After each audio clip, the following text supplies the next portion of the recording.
తర్వాత వచ్చేసి ఆ స్థలానికి సంబంధించి పెరగకూడని మూల గనక పెరిగితే దాన్ని తెంపు చేసుకోవాలి. తూర్పు ఈశాన్యం కానీ ఉత్తర ఈశాన్యం కానీ పెరగాలి. అంతేగాని దక్షిణ ఆగ్నేయం కానీ దక్షిణ నైరుతి కానీ వాయువ్యం కానీ ఎటువంటి పరిస్థితుల్లో కూడా పెరగకూడదు.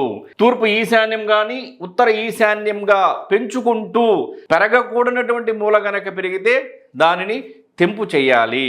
తరువాత వాస్తుశాస్త్రం ప్రకారం ఆయాది గణితానికి సంబంధించినటువంటి మార్కింగ్ ప్లానింగ్ అనేది తీసుకోవాలి. తర్వాత ఒక యజమానులకు సరిపోయేటువంటి ఒక మంచి ముహూర్తాన శంకుస్థాపన చేసుకోవాలి.